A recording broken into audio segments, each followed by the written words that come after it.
Доброе утро, уважаемые охотники, стрелки. Сейчас я хочу вам рассказать небольшой ролик про то, что как улучшить стрельбу. В том числе мнение является моим субъективным, которое было выявлено в части доработок. Молин. Рабит, ребята. Кролик. Кш. Кш. Вот, значит, в общем, как улучшить стрельбу, ребята. В том числе, я сказал. Да, правильно, ребята. Приклад должен лежать правильно. А это что?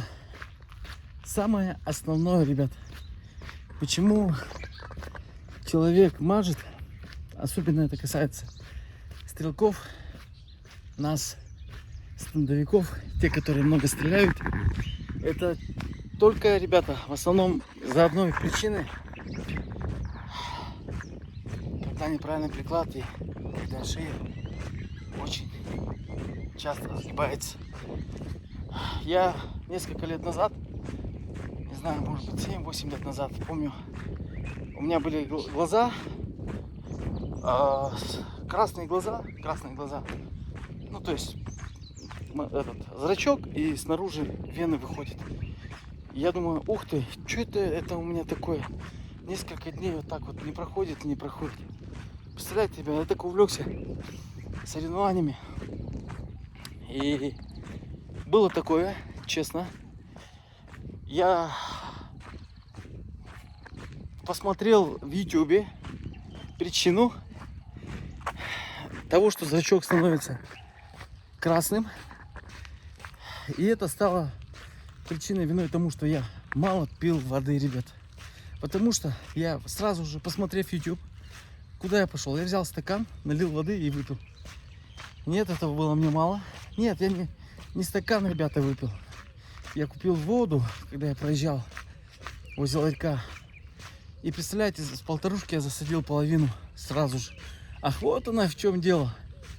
И вот не прошло 10 минут, даже 5 минут, как у меня сразу же вот это красное, оно исчезло. И я начал понимать, ух ты, ах, вот оно, оказывается, как жидкость напрямую связана с нашими симптоматиками этими всякими разными. И я, недолго думая, ну, я уже шел к этому, я стрелял, и приклад, очевидно, заводской мне не подходил.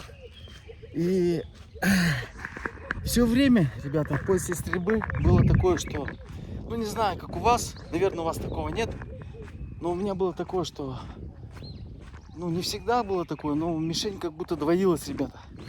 Она как будто двоилась, было очень мутно. Ну, звона в ушах не было, конечно, но было мутно, немножко мутно. Как-то концентрации как будто нет. И мишень, она видна, ну, как-то так, очень быстрой, очень нечеткой, вот так вот.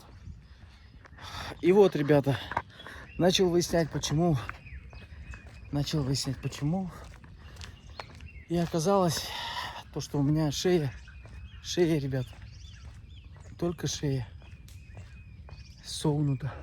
Всегда в таком напряженном состоянии. Согнута для того, чтобы, ребята, доброе утро. Для того, чтобы, ребята, представляете, чтобы затыльник, его стол, ну вот эта часть затыльника, да, его стол вот этот полностью не выглядывал, а была вот в этой вот ложбинке, в этом канале. И я это делал для того, чтобы прижать, чтобы не было кивков при выстреле, и чтобы я попадал в мишень, чтобы мой путь дроби не отклонялся вверх, ребята, вверх, как это бывает иногда. Вот. И я понял, что это является основной причиной тому, что не поступает кровь. Кровь в заднюю часть моей головы, затыльника. Я как понял, там находится мозжечок и вестибулярный аппарат, который отвечает за концентрацию, за координацию, за внимание, за координацию, четко, чтобы все было под контролем, да, полностью. Стабилизация, вот это вот, вся вот это вот, полный контроль. Когда реально крови не хватает, жидкости, питательных веществ и минералов, которые не входят в заднюю часть головы, человек теряет проценты внимания, ребят. Внимания недостаточно становится. Он уже не видит росинку на траве. Звуки, вот это все проценты, они все уже начинают теряться. Это как бы, да, это вот именно первое, это механическая часть. Это не умственная часть, ребята. Какие-то проблемы, стрессы. Это об этом поговорим позже. Это реально про то, что человек просто не осознает. Зажимая приклад.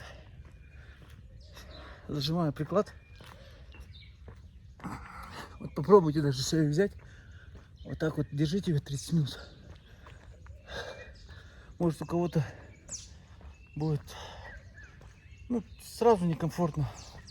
Может, у кого-то будет хорошо, может, у кого-то не будет хорошо, но в любом случае у нас проходит сонная артерия, 2 артерии, потом позвоночная артерия проходит внутри позвоночника, проходит артерии, с ней же вены проходят, то есть поступают питательные вещества, питание, мозг полностью все там забирает, а потом уже отдает